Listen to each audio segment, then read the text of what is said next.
I think with landscape architecture, we are trying to create an atmosphere, a space. It's based on mood, and sometimes in urban environments, when there's so much chaos, lose yourself in this reposeful moment where you can connect with the environment. I think the very fact that landscape can do that can give you these moments of escape, even in a dense city. Yeah, sometimes it's very deliberate, and I hope I end of the day feel like landscapes can stir emotions. It can be very evocative, and nothing else can matter. You can lose yourself in that space.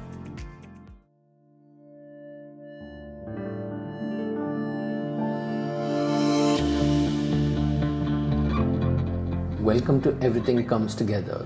My name is Sreenag. I'm an architectural photographer based in Chennai, India. My guest today is landscape architect Varna Shashidhar.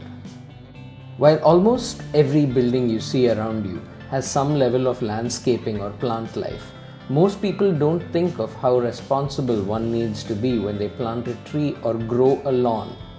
Most often, people don't realize that there are specialist landscape architects who take that knowledge of plant life that is best suited to a particular region and combine that with a design sense to create a wonderland of natural delight. This brings me to Varna Shashidhar and her landscape architecture practice VSLA. Varna's work caught my eye a long time ago. She collaborates frequently with a Sri Lankan architecture firm whose work I've also been drawn to, and the combination of their work is raw, striking, and very desirable. Only a little bit of research into her work and her design thought process convinced me that she would be a great person to speak with. Today, Varna and I talk about her approach to running a niche practice, her unique approach to creating the perfect mood with landscaping, and the importance of creating better knowledge sharing spaces for architects and designers. Bangalore has been a very interesting place to grow up. I think just a very mix of culture, heritage, this whole garden culture, and spending your summer holidays and picnics, going to Lal Bagh and visiting Cubbon Park. And I think this very interesting mix of having a notion of greenery in your life. I think that's what my childhood was all about. It was also visiting museums because my parents worked in a science museum, and my father was very active in the Film Society movement in Bangalore. So going and watching a lot of films, art shows, and that's what my childhood was all about. And did your family have a creative background in terms of were there other artists or architects or people like that in the family as well? We did not have architects in the family, but my father is a very creative person. Like I said, he was always associated with cinema, craft council. So, and also he pursued media studies. So, very creative person. And so there was a lot of support in that sense. And, an appreciation for creativity was always there. And I assume that you would not have faced some problems that others kids would have had where parents were putting pressure on them when they were younger to perform in one particular direction rather than what they wanted to do. No, no. Luckily I was in a school where there was no pressure. My parents really just wanted me to do what I really enjoyed doing. And yeah, that way, I was fortunate not to face, pressures. So, what was school like for you? Um, I studied in a typical convent school. I went to Sophia High School, which was quite typical. But the only thing is just the lack of pressure and not having examinations and, giving room. I think that allowed for creativity. We really did not have too many creative things to be involved in school. I mean, if it was not singing or being in the choir, but I think that gave you a lot of time to do what you wanted to do and really not to be burdened by things. So that was what my childhood was like. Wait, did you say you didn't have examinations? I didn't have examinations till standard 5. Okay. Okay, so that's even a similar experience to what I had here. And that was quite something, because when the exams came in the sixth standard, it suddenly felt very weird, where for some reason you're being judged for something that you were never judged for before. Oh, is that so? For me, I don't really remember the transition. I found it very smooth, and I loved that whole Okay. period of having very little, assignments to do and everything to be being so creative about writing essays and sort of conjuring things up on your own and not really being syllabus bound in many sense. So for me, it was Right. very freeing, and I enjoyed that. So, which must mean, did you have much of a transition between going from school to college? Um, Not particularly, and not at all so when it was architecture, because yeah, I think architecture opens out things, and your perspective and your horizon becomes so much broader. Yeah, and where did you study architecture? So I went to RV College. I Okay. studied architecture at RV College in Bangalore. Mm. Can we talk a little bit about what was the atmosphere like in RV college? So I've spoken to people who have studied in different architecture schools around the country, but RV has not come up as much. So could you just tell us what that was like? What was that experience like studying there? Yeah, I think RV was a fantastic place to do architecture. Particularly, it was the old campus, and the class sizes were small. So I had about 35, classmates. The peer group was exciting, and more importantly, the kind of mentors and faculty we had were fantastic. They were a group of people who had all graduated in and around the same time from SEPT. So their approaches were fairly similar, especially in terms of pedagogy. And we had a fantastic, head of the department, Professor Anand Krishna, who was very passionate about getting the right people in terms of faculty to teach us. And so it was a very, very exciting period. We had a very supportive faculty guiding us through the process. And there was a nice relationship between the seniors and juniors, just given the numbers, since it was Yeah. smaller compared to how it is now with larger numbers. I think it gave us an opportunity to really find our own ground in architecture, to, for this whole creative pursuit, to follow the path we wanted, and sort of be guided by mentors towards becoming more independent in the way we thought and sort of approached design. Yeah.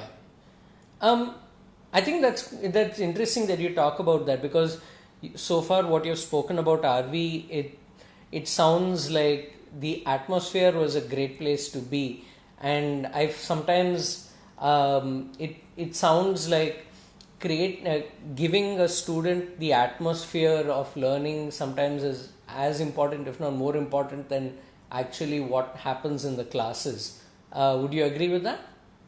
You're absolutely right, because I think, coming from a background where you really don't know what architecture is all about, to really be in an environment where you're positively motivated at every moment and you're given constructive criticism.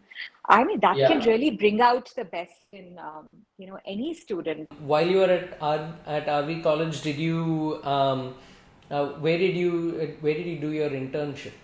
I think all through RV, and I would really thank our faculty for this, because they exposed us to so much contemporary as well as modernistic architecture, historic and more contemporary works, not only in India but around the world. And I think somewhere in second semester, I was introduced to the works of Jeffrey Bawa, and I really wanted to go to Sri Lanka, and I was fascinated by the work that was happening there. And Yeah. my internship was with a protege of Jeffrey Bawa's by the name of Anjalendran. So Right. he is a renowned Sri Lankan architect with Yeah. who has a monograph called Anjalendran Architecture of an Island. And I had the fortunate opportunity to actually go and intern with Anjalendran during my architecture. I've seen his work. I mean, I don't think they have a website, No, as far as I know. But I, whatever I've seen of his work, it's extremely memorable. yes. So, what was so you've had a good mentorship experience in college, and you've had some good interactions with your peers as well. And how different was that from going to Sri Lanka and interning with him there? Yeah. I think although I was quite fortunate to have had good peers, just wonderful people who were also competitive and just good people and also mentors in RV, I think Sri Lanka changed everything for me because not only is Anjalendran a fantastic teacher because he has taught for numerous years, he's also Yeah. a good writer. He's also, his work is wonderful, but more than Right. everything, the sort of the most important thing I think I took from Sri Lanka is really what he believed in and what he instilled in us. That is, till you know your own context and your background well, you can't hope to understand anything else. So the kind of pride he took in his country's heritage, whether it's cultural, whether it's environmental, whether it's artistic, is incredible. He probably has the largest private collection of art in Sri Lanka. So there was Wow. a yeah, so there was a great exposure to fantastic artists from the 50s, 60s to the younger generation of contemporary artists just by seeing and sort of absorbing. There was a lot of influence in terms of listening to music. He's a dancer who still practices Bharatnatyam in his 70s. So, yeah, so there's music constantly, the influence of various kinds of music, classical, jazz, world music, dance, literature, books, being lent a lot of first editions of books, being exposed to sort of all kinds of writing. And also, apart from that, for the first time for me, it was not only sort of knowing architecture through books or written material and visuals. It was actually visiting places. Sri Lanka is a small island, and even in a weekend, you can actually travel and cover places. So this whole opportunity of traveling and encountering architecture, in both modernist and historic, I think was a fantastic period. It just literally opened my eyes to the possibility of what design is, what architecture is, and sort of what collaboration in that sense is, because I saw contemporary architecture there. For example, Jeffrey Bawa with his work, sort of collaborating with a textile designer, with a colorist, with numerous other artists, coming together to create wonderful pieces of work. So for me, Sri Lanka was just much more than interning or professional practice. I think for me, it was about discovering what I really enjoyed and where I wanted to move towards, and really opened my horizon, I would say. And I'm so grateful. That it sounds pretty fantastic. So first of all, here you get a much broader cultural exposure almost rather than just an architecture exposure. Was the atmosphere within his firm, was it different from what you have experienced anywhere else? It certainly seems that way. But the more important question I wanted to know is how did you even get in? How did you even get the internship here? Did you just reach out to them, or was there a connection that happened? Okay. So I think both are like wonderful questions. First of all, how did I get in? It was I had seen Anjalendran's work as SOS Children's Village, and I saw these children enjoying themselves in these playgrounds that were designed by the same architect. I still remember there was one photograph of a child happily running from a playground, and it was in a Mimar magazine I found in RV library. So I actually did not have any contacts, did not know anyone in Sri Lanka. So, I found his contacts through the Mimar magazine and, sent my portfolio literally by post and heard back from him several months Wow. later through an email sent by his cousin. So that's how I got in to do my internship with him, which was very fortuitous. And as far as environment in his studio, it's fantastic. He actually has a veranda practice. He takes in 2 or 3 people in his practice, which is a practice from his home, which is a beautiful environment with courtyards. And, his assistants work in these courtyards and verandas. So most of them tend Right. to be students of architecture. So it's a very personal way of learning, almost like a guru and a shishya. And you're always shown your mistakes and you're reprimanded for your mistakes, but you tend to learn a lot. And his office perhaps continues to be perhaps one of the only few offices which still draws by hand. So this whole process of documenting, he's been a part of a process of documenting the historic architecture of his country, which is now a book. He also published a book with beautiful documented work on the architectural heritage in Sri Lanka. So the whole practice was also all hand-drawn, not digital, hand-drawn practice. So this whole notion of drawing and making by hand has been emphasized greatly. So it's like an environment like no other, I would say. When I'm speaking to you now, I sort of get the feeling that you also enjoy teaching. Is this something that you do? Yes, I do enjoy teaching, and I really wish I could teach more on a constant basis. I taught the career discovery program after I graduated from my master's, which is an introduction program for people aspiring to do design, Okay. which is a part of the Graduate School of Design that I went to. And I also taught at RV as a visiting faculty for a few years. I would Okay. I love to teach. I would love to be involved in teaching, but I wish studios were more open to a practice-based type of environment, which is there world over in renowned programs, which allows a practitioner to be a part of a studio and to explore very pressing issues that practice demands as an extension of studio. Then I feel that there is no difference between studio and practice, and that kind of teaching I would really enjoy doing, and I would hope to do so in the future, especially with regard to landscape architecture. Have you done anything similar to this kind of teaching already? I feel the studios in India really don't function this way. I was a part of a program previously with architects Gurjit Singh Matharu, Rajesh Ranganathan, and others who set up a wonderful private effort called Pit Studio, which I thought was very relevant.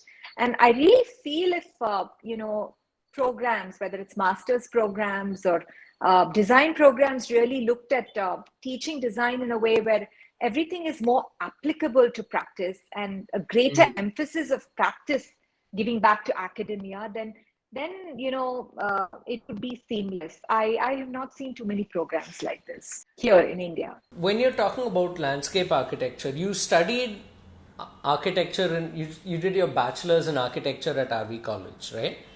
Yes. So, how did you make the transition, or rather, how did you choose to narrow down and specialize in landscape architecture? Did that come in early on, or did it come in after you spent some time in Sri Lanka? How did that happen? Actually, I think it happened after my time in Sri Lanka. I think my time in Sri Lanka exploring historic landscapes, actually looking at works of Jeffrey Bawa, where, this seamless integration of the built and the unbuilt. Also, going back to vernacular and historic landscapes of Sri Lanka, which is very similar to how it is in our country, where there is a seamlessness where landscape is not really a moment to view, but it's a part of your daily experience. I think that's when I discovered the beauty of maybe I can be in landscape and what landscape would mean. I was then fortunate to have, mentors, my guides from RV College and others who sort of pushed me in the direction of applying for a master's. And then I had the fortunate opportunity to be accepted at the Graduate School of Design. So, that's how I chose landscape architecture. Now, speaking of your masters, you did your masters at Harvard, right? So, could you talk about what was your intention when you went there? Were you planning on specializing, or was it something new that they were offering you there that you didn't get here? How did that happen? I think, basically I applied to Graduate School of Design because of, and wanted to specialize in landscape architecture, and very fortunate to have got the opportunity to have gotten. The Yeah. reason why I went to Harvard and the Graduate School of Design at Harvard is the landscape architecture program there is the oldest in America. And what I really liked about Harvard is its completely interdisciplinary nature of the programs that GST offers. There is a wonderful mix of designers coming together and doing studios together. A number of studio options you have were fantastic.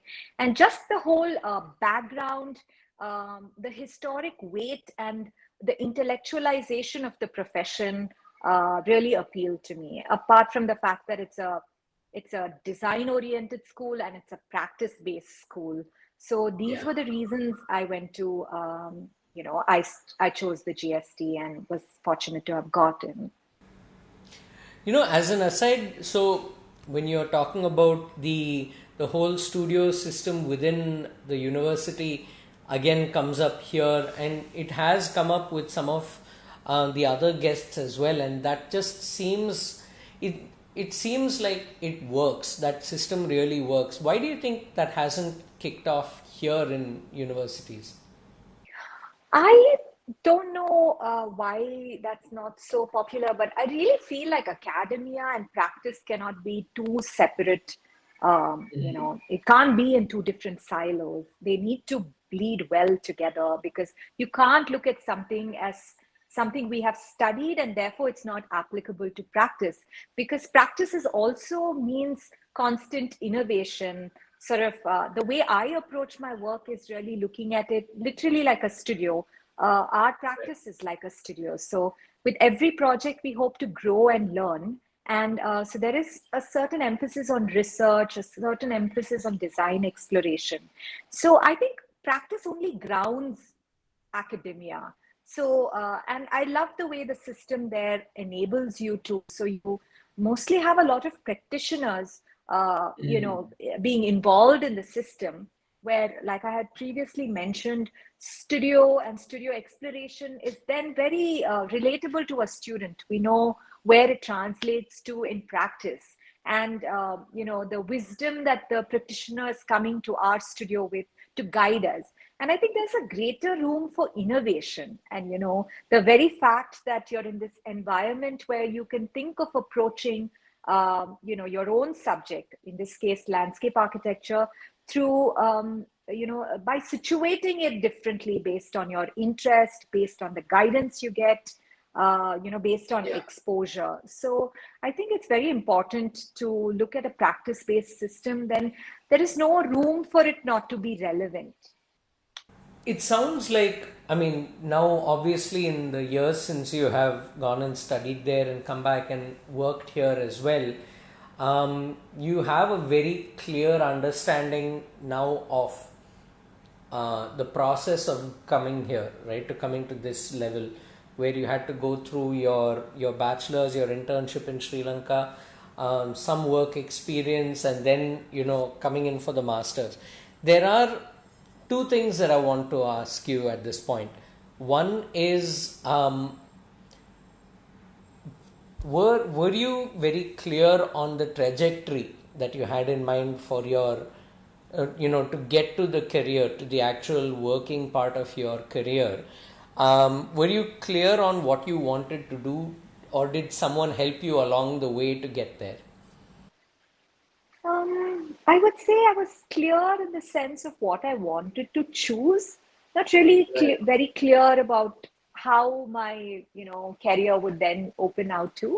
I think Yeah. it's just been I was fortunate, I feel, to have the right kind of mentors, because one thing was my experience in Sri Lanka, but another hugely important milestone in my life was the opportunity to study at the GST, which meant renowned mentors coming into just my realm, being able Yeah. to guide me.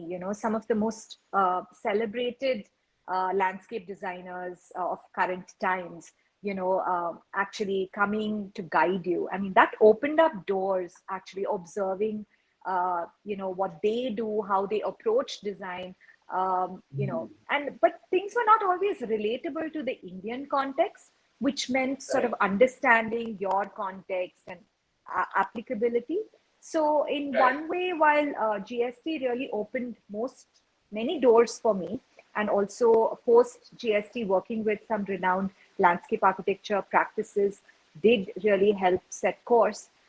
Coming back, I always knew I wanted to come back and practice in India, sort of really approach landscape here to really look at the Indian scenario and sort of really work towards building a practice based very much in South Asia. I think coming here and sort of exploring on your own in a very different scenario and sort of figuring out where your practice needs to be headed, I think was very challenging. For anyone who's watching this, right, who's right now, who's probably studying their masters or is looking to study their masters, and they want a similar experience at a university like Harvard or any of the other universities where they can learn what they want. What was the process? Was that an easy process getting to go abroad and study, or did you apply for any scholarships? How did that happen? I think the process was definitely, it took me some time to figure this out. I did not have, friends or people who had gone to the same university. So there was a lot of research involved. And of course, it's an expensive proposition. And I was fortunate to get the Tata and Mahindra scholarships to help Right. ease, my studies there. So I think if a student is passionate, first of all, I think he or she should like really look at. I would advise them to get some work experience post their studies, their undergraduate studies, which will give them room to figure out where they are headed towards and probably which subject they should actually specialize in, and also will give them room to actually discover which is the right school for them to apply to. They should base their interest in applying to their schools not only based by this is an Ivy League school or some other external criteria, but really should base it on what kind of work are people from that school, faculty from that school, research studios and academic studios in that school sort of oriented towards, and what are the recent graduates from that school really working on. Is it the work that excites them? Is that the kind of work Right. they want to be doing? Do you think that will open their entire professional and academic horizon? So those are the things they should really base it on. And I feel that it's a careful sort of approach which needs to be studied. So I encourage my students, many of the designers and young people who come to my practice, to also take time, figure out what is the right school for them and program for them, and then only apply, because it sets the course for your future. Coming back to your time in the US, did you do an internship while you were there? Yeah, I think our program, I must say, was actually well thought of, really a wonderful program. It gave me nearly 5 or 6 months of time between my first year and second year to actually do an internship. And I interned in a larger organization called EBSA in Florida. So, Okay. yeah, the internship was good, but it also enabled these studios, the academic studios, to are set in different countries, different cities. So it just provided me with this, the kind of exposure that I never had before. And what were the kind of projects that you were working on? When I was a student. Yes. Yeah. Okay. So I had some fantastic mentors, and based on that is when I chose studios. We had one studio with an urban planner and landscape architect called Carl Steinitz, which was based in Padua, Italy, that actually dealt with looking at the industrial zone and sort of rejuvenating the industrial zone more from an environmental perspective. I did a studio which was very much about suburban America, which is something totally unknown to me because it's alien ground because I don't know what suburban America is. But actually discovering the beauty of this suburb, uh, or I would say, has impacted me greatly in my current practice. Discovering the beauty in everyday, ordinary, with this fantastic landscape architect called Marvi Radick. So, that was located in Saugus, Massachusetts. So these were some of the studios we worked on degraded, environmentally sites requiring environmental remediation. So large scale complex issues as well. So yeah, I think this was the kind of exposure it provided me with. So after you completed your time in the US, you moved back to India immediately, or did you work there for some time? Yeah, I actually worked there for nearly 4 years. Okay. So, yeah, so having that professional experience sort of really mattered apart from academic experience, because I think professional experience is very important. It doesn't matter where you are, but sort of really understanding how to approach, design problems is very important from a very practical perspective. When you came back, was that when you started VSLA? Actually, I came back and it wasn't such an easy process of starting. As soon as I came back, I wanted Yeah. to explore the country, sort of really understanding where I could situate myself in terms of practice. I was in no hurry to begin VSLA. So VSLA gradually started in 2013. Started with one of the, projects that we were very fortunate to obtain. That was my first project, first large project. So VSLA was established in 2013. And so, was that an easy process once you got started, or were there hiccups along the way to begin?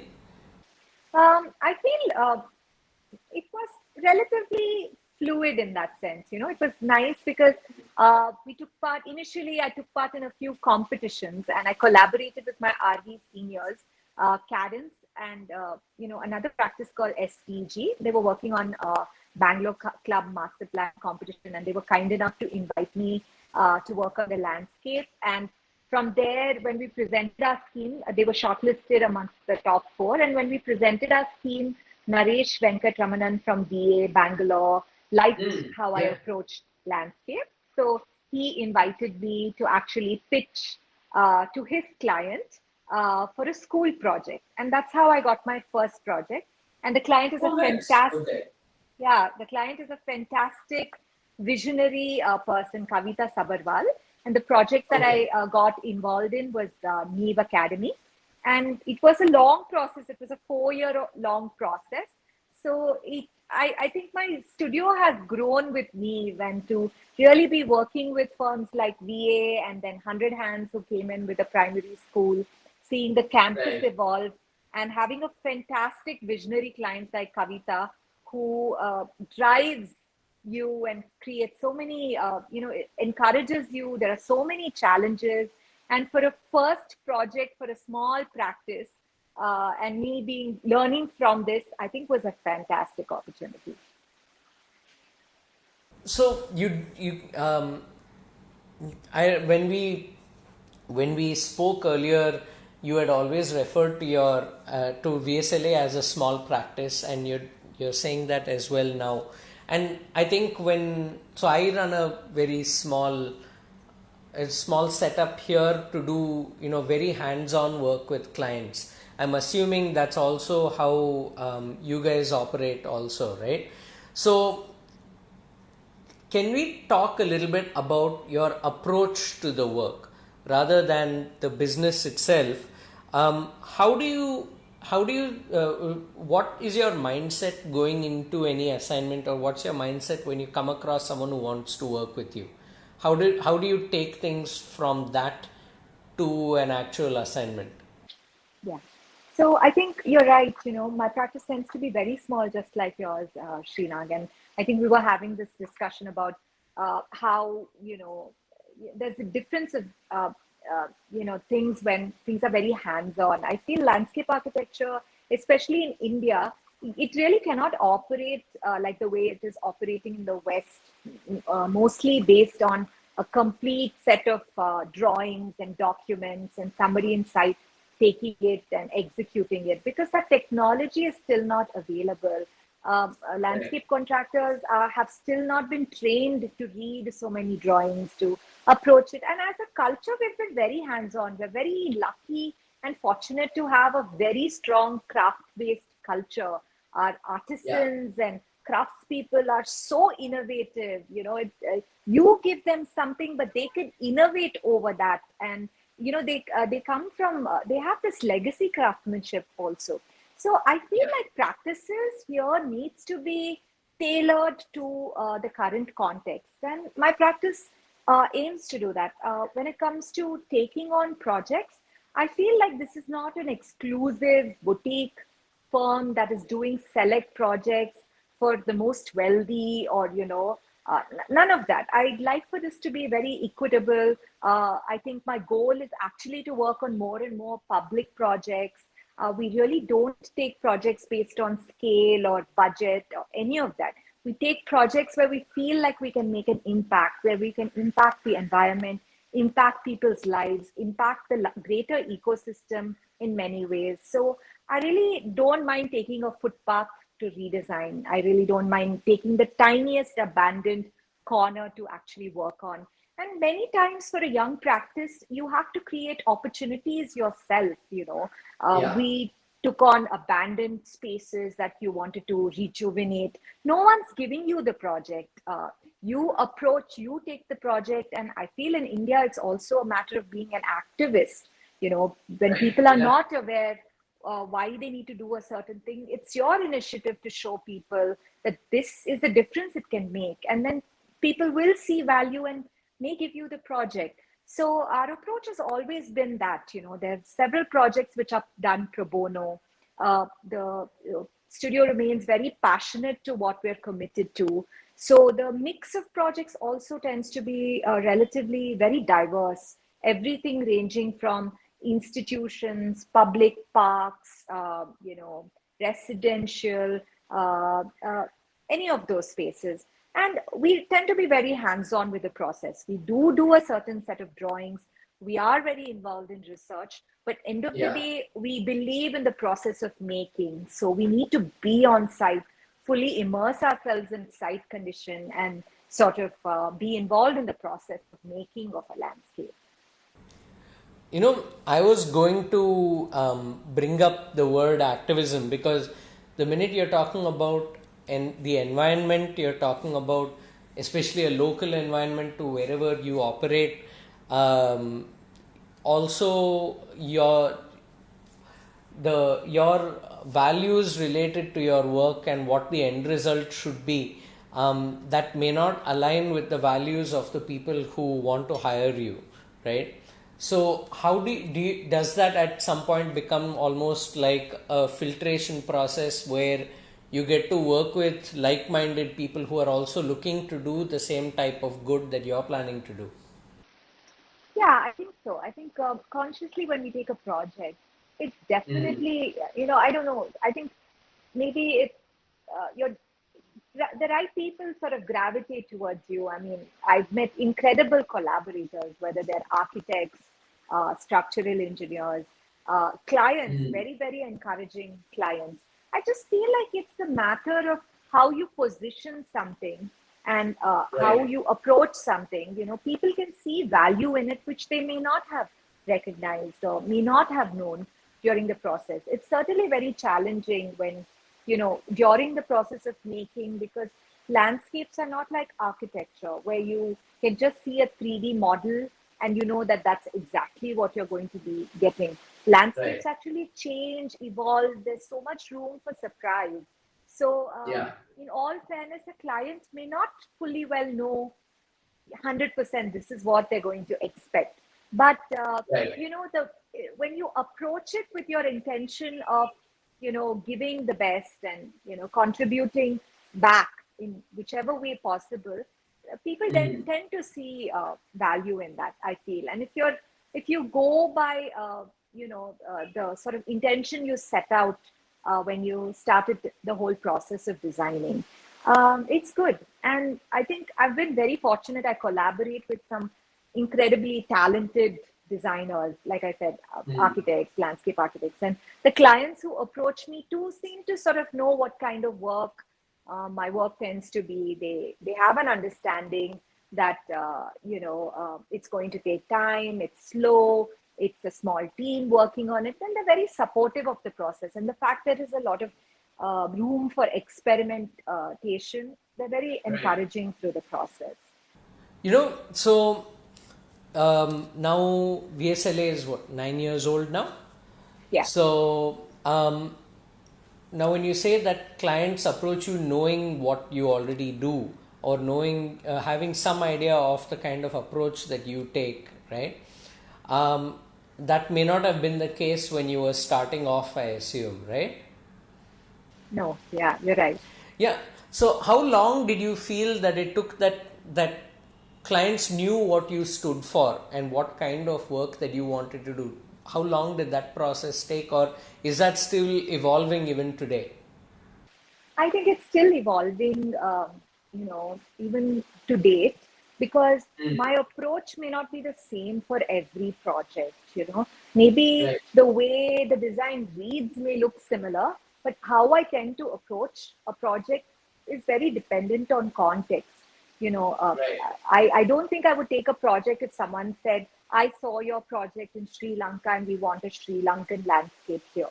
I would not give them a Right. Sri Lankan landscape. So Yeah. I would give them a landscape that is more oriented towards their own context.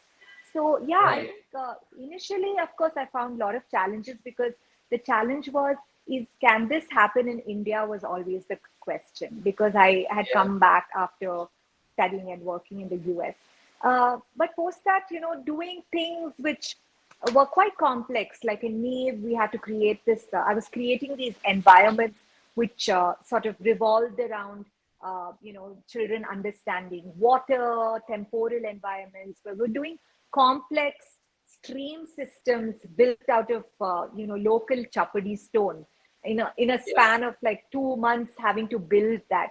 So the fact that you can do something complex, you can see that really happen, or in a large scale project like Bangalore International Center, where we were sort of transplanting trees, sort of cleansing soils. The Yeah. fact that things like this can happen in our country, I think that was made clear.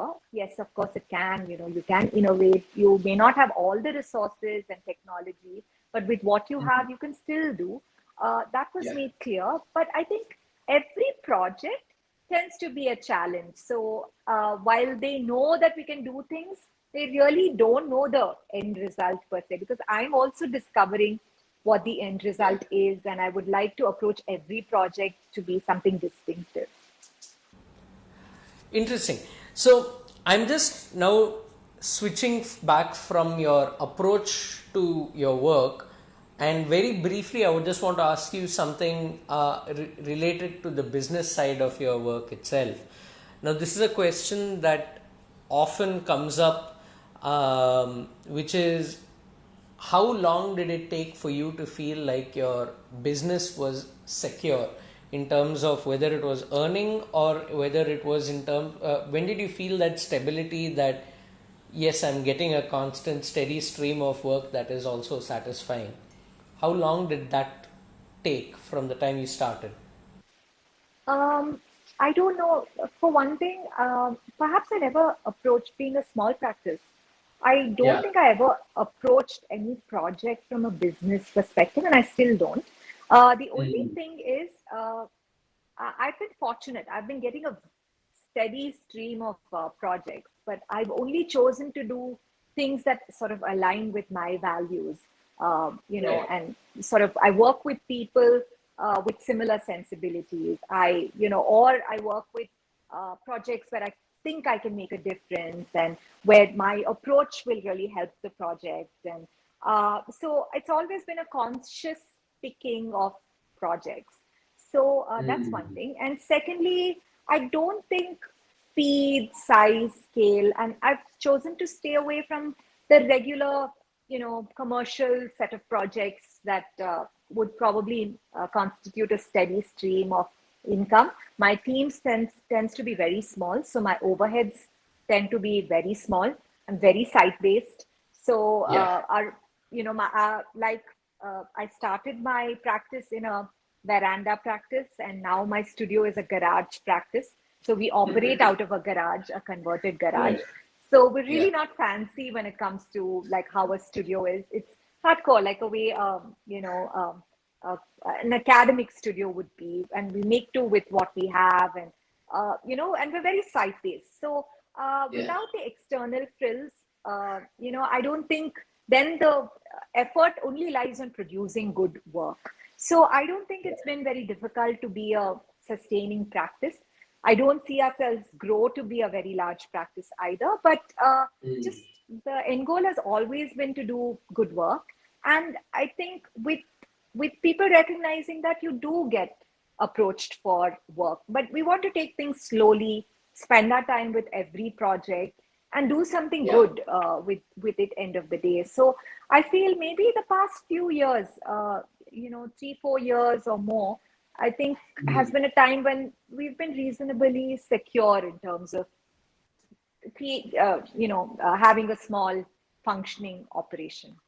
In this industry now, of course, the demographics on this are changing, where you are a firm that is led by a woman and your team is mainly women, right?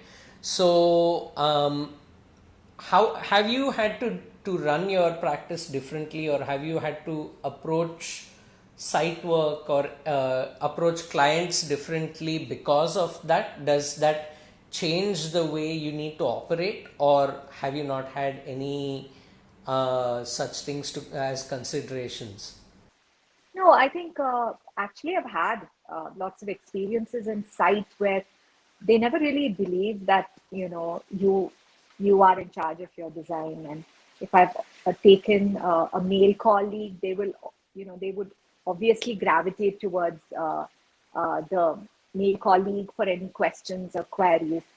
This was during the initial phases of my practice, but I'm very happy to say I've consciously, I would like to encourage a lot of women. We've had wonderful men be a part of our practice, but as much as I can, I would like to encourage a lot of women designers, come and be a part of our practice. So I've also discussed with several young architects and young designers.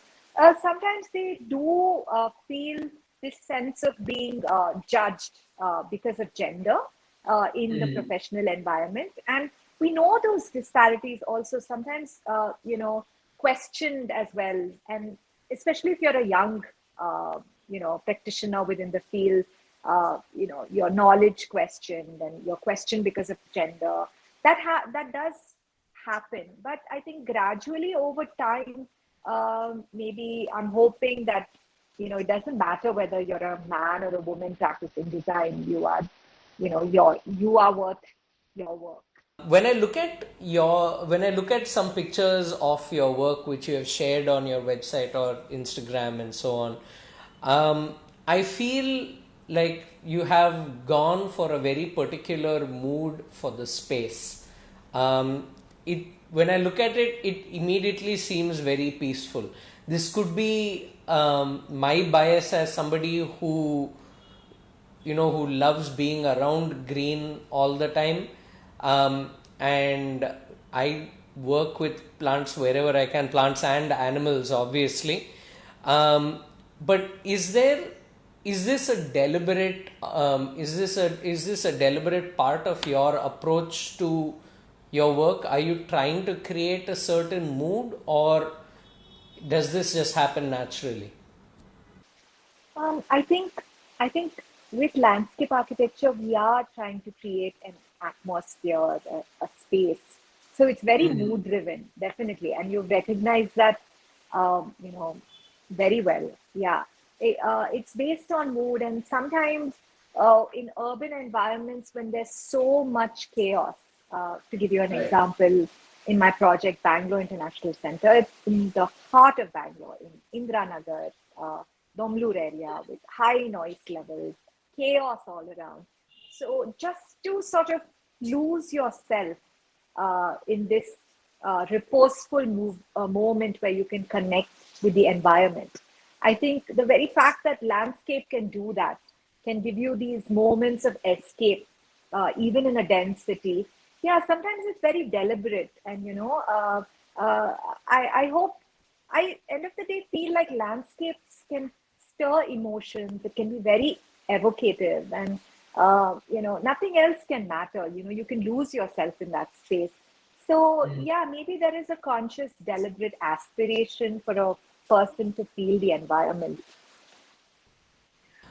I have a follow up to this. So, I think why I would have picked up on the mood is because when it comes to architecture, photography, mood plays a very big part in my work as well.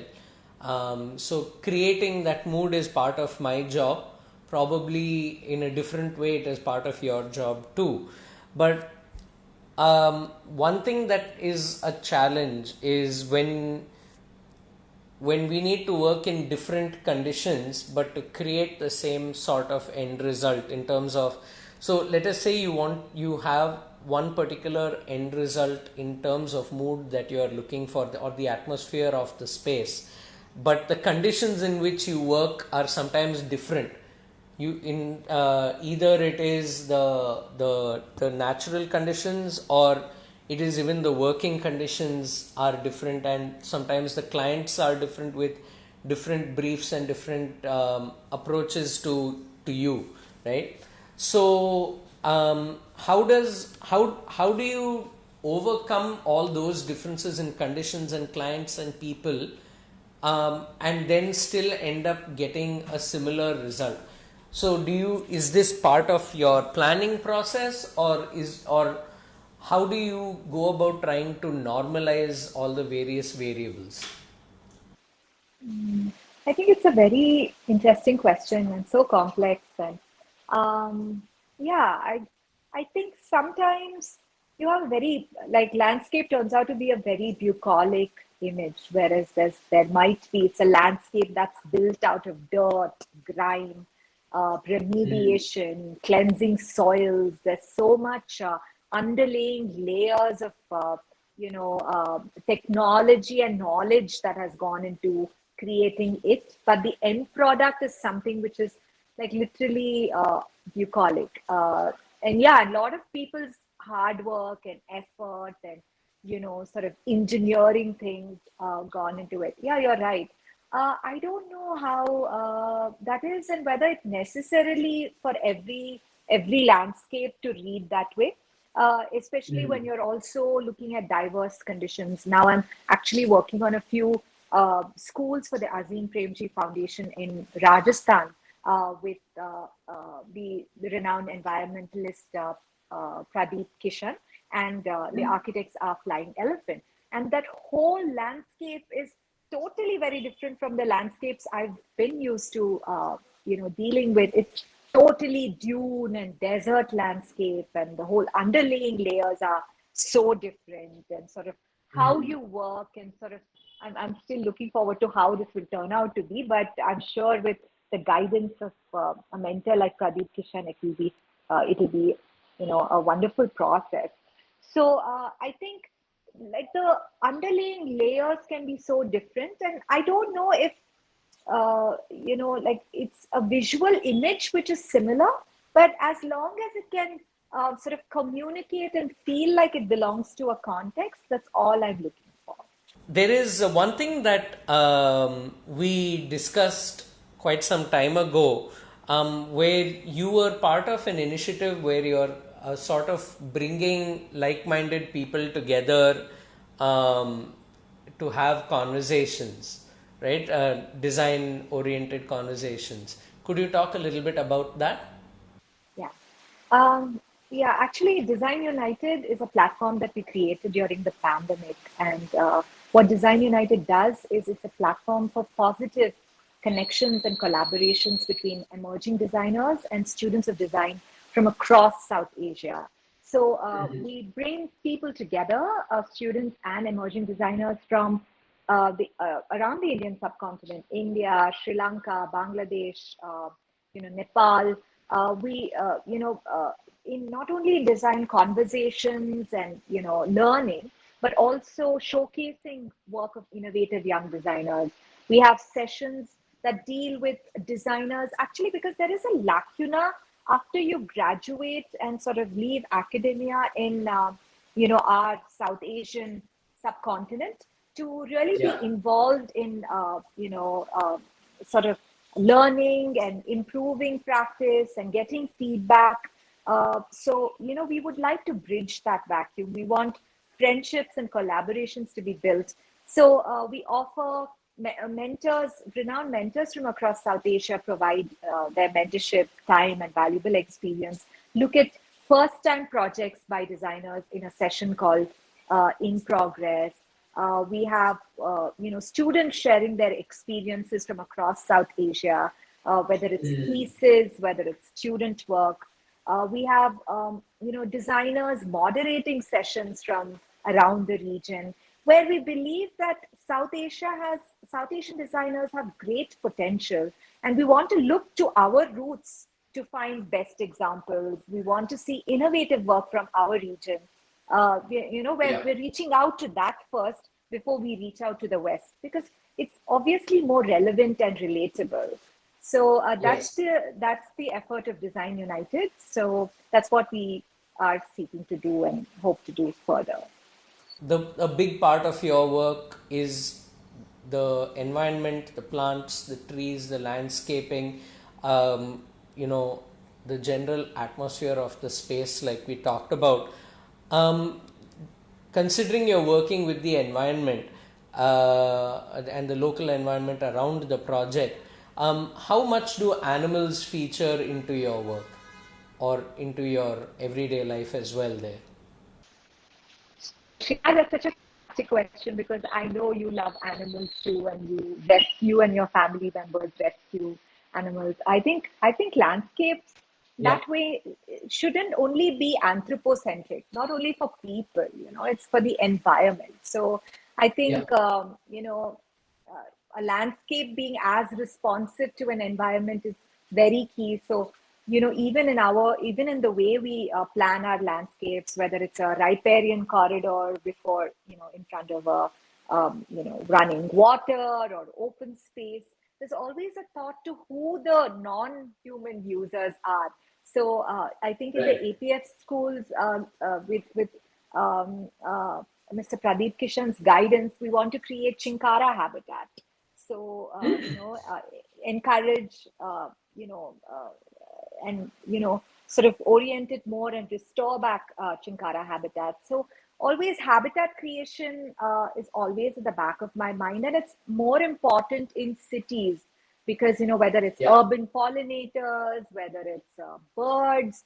So all of these things are very important to the entire ecosystem per se. And yeah, I think I'm a huge animal lover, and our studio, you can see that we have a lot of rescues, and I think everyone who comes to our studio uh, intrinsically tend to be animal lovers, and we have a lot of rescue dogs.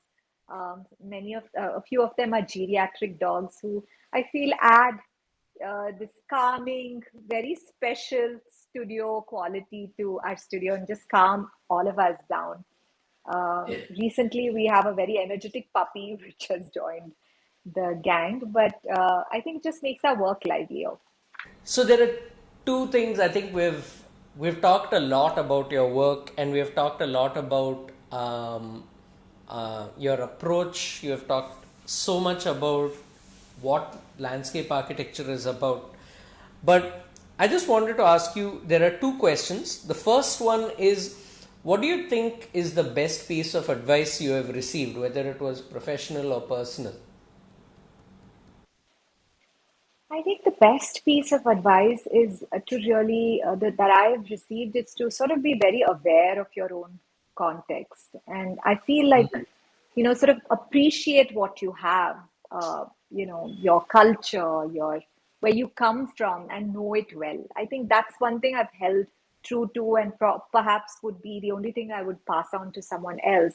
Because only if you can know where you come from and your background well, and sort of appreciate everything that it comprises of, can you actually innovate. So I think, I hold that true, whether it's personal, to my personal life, or even professionally. Okay, and the last thing that I wanted to ask you today is, um, a lot of what we talked about today is part of it involves either planning, or it involves hard work, or it involves research. But how much of a difference do you think luck has made in your journey so far? Oh, okay. That's a very good question. I think luck has made all the difference, because if I did not have all of these opportunities that luck provided me with, uh, you know, nothing else would matter. So, all the opportunities that have been provided has just been just a fortunate series of circumstances. So, yeah, I think it definitely has mattered. So I think now we've sort of come to the end of the conversation for today, and I'm sure we'll talk about many more things going forward from here. Varna, thank you so much for being a part of this interview.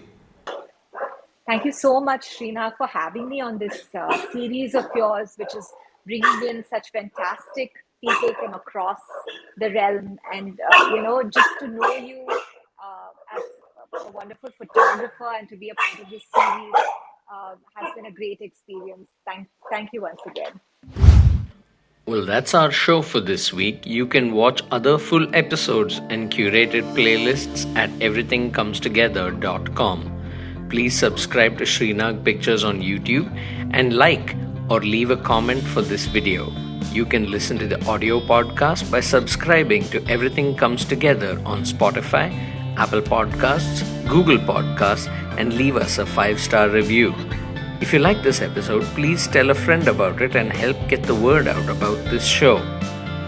The Everything Comes Together video and audio series is produced by Sreenag Pictures, post-production by G.S. Mohan, and original music by Aashray Harishankar from Escapist Music. Until we meet again with another fascinating guest, you can reach me on Instagram at Sreenag or at everythingcomestogether.com. See you soon.